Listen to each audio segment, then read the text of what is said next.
नमस्कार मु सत्यामा साई समस्त स्वागत करुच्ची मो चैनल को जहाँ नाम हूँ साहित्य सिंधु एसबीएस ट्यूटर। तो आज आम +3 ओडिया ऑनर्स पिलांकर जो 4th सेमिस्टर रही तो से 4th सेमिस्टर पेपर 8 में लोक कहानी प्रकार भेद आज आलोचना करवा। ऑलरेडी लोक कहानी संज्ञा स्वरूप ऑलरेडी चैनल में आलोचना कराई। जो मैंने चैनल नुआ अच्छा निहाती चैनल को लाइक शेयर सब्सक्राइब करूँ ये नुआ नुआ वीडियो।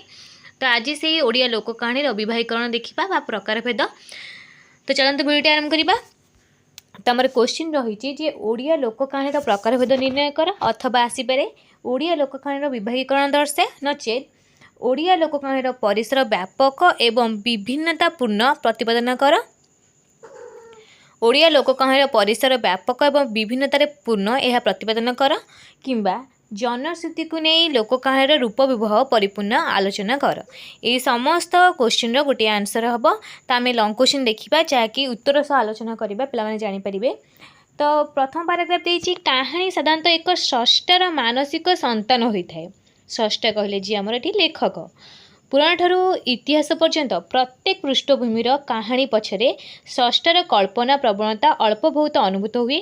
तेणु से कल्पनार पुट दे जड़े स्रष्टा ता गपर मुख्य विषय को विभिन्न स्थान विभिन्न अवस्थारू संग्रह करें।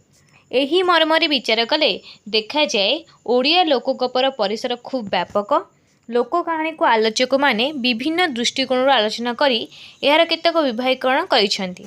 पंडित सूर्यनारायण दास लोक कहानी गुड़ी को मुख्यतः 4 भाग व्यक्त करिसेंती यथा कौन ना देवता भूत प्रेत बेताल यक्ष अप्सरा आदि जैविक विषय गल्प असुर ऐन्द्रजालिक तांत्रिक प्रभृति भौतिक विद्या समन्वित गल्प। जेहेतु लोक कहानी बा लोक गल्पर बा लोक गपर एते परिसर व्यापक तेणु ताकू विवाहीकरण करने कष्टसाध्य। तथापि सूर्यनारायण दास या 4 भाग व्यक्त करछंती। कौन आउ कौन राजा मंत्री साधव कटुआल संपर्कीय गल्प पशु पक्षी साप कुहुक घोड़ा सम्बन्धीय गल्प। पिला माने समस्त गल्प शुणी थे छोट बेले। तो यही भाव में 4 भाग भेद कराई। किंतु डॉक्टर कुंजबिहारी दास लोक कहानी को 7 भाग भेद कर। भिन्न भिन्न समालोचक मानक मतरे लोक कहानी विभागीकरण भिन्न भिन्न होइछि। एठी हमर कुंजबिहारी दास या 7 भाग भेद कर। कौन ना यथा पौराणिक गल्प ओषाव्रत संपर्कीय गल्प सन्थ और भक्त संपर्कित गल्प किंवदंतीमूलक गल्प सत्यनारायण पूजा गल्प महात्मा गल्प लौकिक गल्प। तो ये 7 भाग जो विभक्त कर कुंजबिहारी दास आम या आलोचना करवा। प्रथम आम देखा पौराणिक गल्प। संस्कृत महाभारत और रामायण गल्पधारा को तत्कालीन उत्कलीय स्रष्टा माने अनुसरण करने संगे संगे समसामयिक उत्कलीय समाज में प्रचलित केतक कहानी को निज काव्यकृति मानक अंकन कर।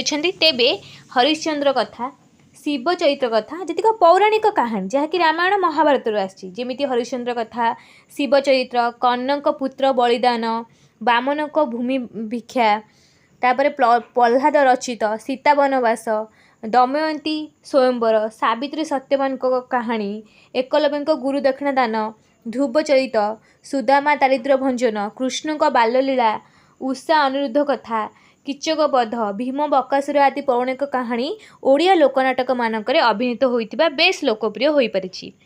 से भली सारला महाभारत रे मध्य अनेक पौराणिक उपाख्यान को अति सुंदर भाव में काल्पनिक ढंग से परिवेशन कराई। सेगुडी कौन कौन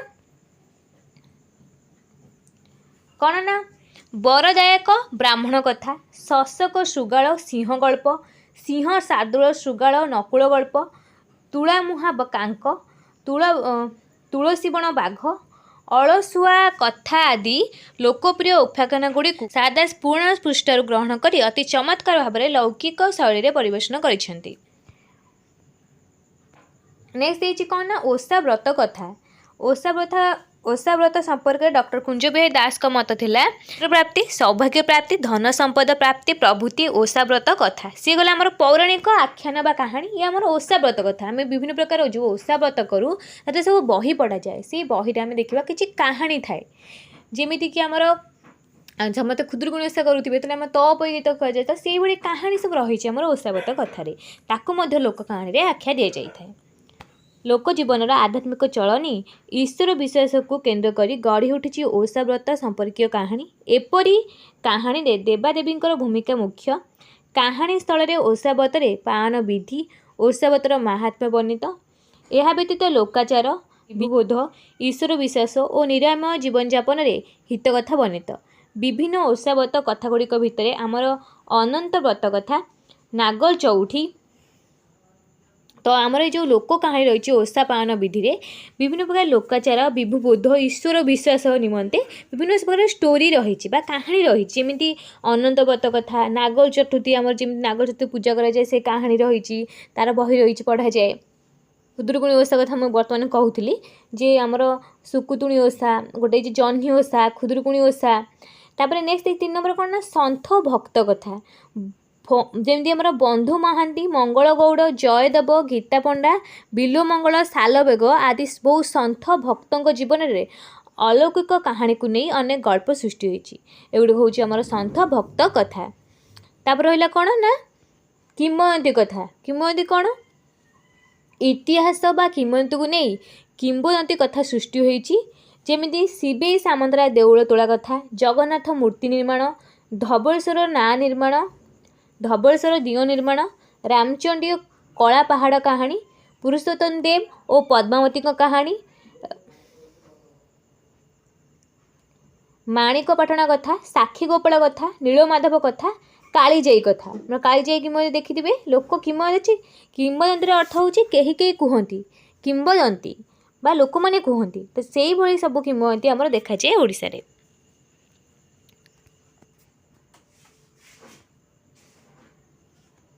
ନେକ୍ସଟ ଦେଇଛି ସତ୍ୟନାରାୟଣ ପୂଜା କାହାଣୀ। ଏଥିରେ ସୌଦାଗର ପାଲା, ଦୁର୍ଜନ ସିପାଲା, କାଠୁରିଆ ପାଲା ଆଦି 20 ପାଲା କାହାଣୀ ଅନ୍ତର୍ଭୁକ୍ତ। ଭକ୍ତିଭାବ ପ୍ରକାଶ, ସତ୍ୟନାରାୟଣଙ୍କ ମହିମା ପ୍ରଚାର ଏହାର ଉଦ୍ଦେଶ୍ୟ। ମାହାତ୍ମ୍ୟ କଥା, ଦେବଦେବୀଙ୍କ ମହିମା ପ୍ରଚାର, ଲୋକଙ୍କ ମନରେ ଧର୍ମ ଭାବ ସୃଷ୍ଟି ଏହାର ଲକ୍ଷ୍ୟ। ବିଶେଷ କରି ବିଭିନ୍ନ ମାସର ମାହାତ୍ମ୍ୟ ଏଥିରେ ପ୍ରକାଶିତ, ଯଥା କାର୍ତ୍ତିକ ମାହାତ୍ମ୍ୟ, ବୈଶାଖ ମାହାତ୍ମ୍ୟ, ପୌଷ ମାହାତ୍ମ୍ୟ, ମାଘ ମାହାତ୍ମ୍ୟ। এই ମାସର ସବୁ ମାହାତ୍ମ୍ୟ ବର୍ଣ୍ଣନା କରାଯାଏ କାହାଣୀ ମାଧ୍ୟମରେ। ନେକ୍ସଟ ଦେଇଛି କ'ଣ ନା ଲୌକିକ କଥା। ଏହି ଲୌକିକ କାହାଣୀକୁ 8 ଭାଗରେ ବିଭକ୍ତ କରାଯାଇଛି। କ'ଣ?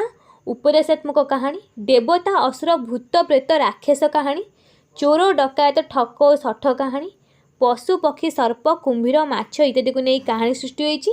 ରାଜା ପୁଅ, ମନ୍ତ୍ରୀ ପୁଅ, ସାଧବ ପୁଅ, କଟୁଆଳ ପୁଅ ଇତ୍ୟାଦି 4 ସଂଗାତ ଗଳ୍ପ। ଗଳ୍ପ ମାଧ୍ୟମରେ ପ୍ରଶ୍ନ ଉତ୍ତର, ଏହାକୁ 8 ଭାଗରେ ବିଭକ୍ତ କରାଯାଇଛି। ଇଏ 6। ଆଉ କ'ଣ ରହିଛି ଆମର?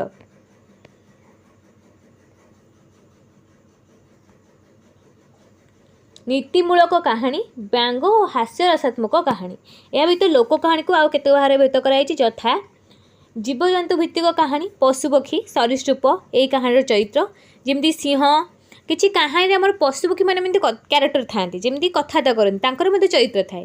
ସିଂହ, ବାଘ, ଭାଲୁ, ହାତୀ, ଠେକୁଆ, ବେଙ୍ଗ, ମାଙ୍କଡ଼, ସାପ, ବଗ, ବଗୁଲି, କପୋତ, ନେଉଳ ଆଦି ଅନେକ ପଶୁପକ୍ଷୀ ଏପରି କଥାରେ ବର୍ଣ୍ଣିତ। ଯେଉଁ କେତେକ ଗଳ୍ପ ରହିଛି ସେଗୁଡ଼ିକ ମଧ୍ୟମରେ ବଉଳ ଗାଈ, ମୂଷା କନିଆ, ଶୁଆସାରି କଥା। ନେକ୍ସଟ ହେଇଛି 3 ନମ୍ବର କ'ଣ ଆମର ପ୍ରେମମୂଳକ ଦୁଃସାହସିକ କାହାଣୀ। ରାଜପୁତ୍ର, ମନ୍ତ୍ରୀପୁତ୍ର, ସାଧବପୁତ୍ର, କଟୁଆଳ ପୁତ୍ର କାହାଣୀ ମଧ୍ୟ ରହିଛି। ଏମାନଙ୍କର ରାଜକନ୍ୟା, ମନ୍ତ୍ରୀ କନ୍ୟା, ସାଧବମାନଙ୍କ କନ୍ୟା ସହିତ ପ୍ରେମ ବୈଚିତ୍ର୍ୟ ପରିଲକ୍ଷିତ ହୋଇଥାଏ। ଏମାନଙ୍କ ମଧ୍ୟରେ ପ୍ରେମ ଓ ଦୁଃସାହସିକତା ମଧ୍ୟରେ ପ୍ରକାଶିତ ପାଇଥାଏ। ଏମାନଙ୍କ ମଧ୍ୟରେ ପ୍ରେମ ଓ ଦୁଃସାହସିକତା ମଧ୍ୟ ପ୍ରକାଶିତ। ପ୍ରେମମୂଳକ ଦୁଃସାହସିକ ଗଳ୍ପ ଭିତରେ କ'ଣ ରହିଛି? ପିଲାମାନଙ୍କ ଯେତିକି ମନେ ରହିବ ଲେଖିବେ। ବେଲବତୀ କନ୍ୟା, 4 ସଂଗାତ କଥା, ରାଜକନ୍ୟା କଥା, ଚତୁର ରତ୍ନାବତୀ କଥା, ଉଜ୍ଜଳବତୀ କନ୍ୟା କଥା, ଅସୁର ଅସୁରୁଣୀ କଥା। 3 ନମ୍ବରରେ ରହିଛି ଆମର ଅସୁର ଅସୁରୁଣୀ କଥା। ଲୋକଗଳ୍ପରେ ଅସୁର ଅସୁରୁଣୀକୁ ନେଇ ଅନେକ କାହାଣୀ ସୃଷ୍ଟି ହୋଇଛି। ପିଲାମାନେ ଶୁଣିଥିବେ ଛୋଟବେଳେ। ଅସୁର ଅପେକ୍ଷା ଅସୁରୁଣୀର ପ୍ରଭାବ ଏହି କାହାଣୀରେ ଅଧିକ, ଅସୁରୁଣୀ ଅଧିକା କୁହାଯାଏ। କ'ଣ? ବିବାହୀ ବୁଢ଼ୀ ଅସୁରୁଣୀ କଥା, ଅସୁର ବଳ ମଣିଷ ବୁଦ୍ଧି, ସୋରିଷ ଫୁଲ କଥା, ଖଣ୍ଡିଆ ଲାଙ୍ଗୁଡ଼ କଥା, ମଣ୍ଡା ପିଠା କଟା, ଅସୁର ବଢ଼େଇ ପିଲା କଥା। ନେକ୍ସଟ ହେଇଛି କ'ଣ ନା ବୋଇତ ବାଣିଜ୍ୟ କାହାଣୀ, ତଅପୋଇ କଥା, ଯେଉଁ ପାଞ୍ଚଇ ପରମନ୍ଦ, କୁହୁକ କାହାଣୀ, ଯେମିତି କୁହୁକ ପେଟରେ କଥା, କୁହୁକ ଶଙ୍ଖ କଥା, କୁହୁକ କରାଟ କଥା, ବନ୍ଧ ବନ୍ଧ ଦଉଡ଼ି, ପିଟ ପିଟ ଠେଙ୍ଗା ଏହିସବୁ କାହାଣୀ। ପାରିବାରିକ ଜୀବନ କାହାଣୀ, କଲରେଇ ବେଣ୍ଟ କଥା, ବଣମଲ୍ଲି କଥା, କାଞ୍ଚନ ଫୁଲ କଥା, चाट घर पिला चाट कथा भौतिक कहानी कौन चंपा बोइला को हूँ बोइला बाबना भूत कथा पाल भूत कथा सठ डाकू गल्प कौन रही आमर अल्प खाऊँ स्वाद पाऊँ सियाणिया कथा अईठू गईठू कथा बेणी गंठिया कथा अटकी गंडिया कथा गंडी गंडिया कथा ठक ठक डकायत यही कथा सब रही आमर हास्य व्यंगात्मक कथा कौन घोड़ा घोड़ा डिब कथा कृपणर 3 गुण सरे कुटुरुंगा चढ़ई किए सुकुमारी बारु कोरोड़ा आमर कौन ओलु और सियाणिया कथा छाग पड़ाइला फाग किरे संगृहित होइतिबा कहानी गुड़िकर रूप विभव और रस अनुभूति को लक्ष्य कले सेगुड़ को 3 भाग व्यक्त कर कौन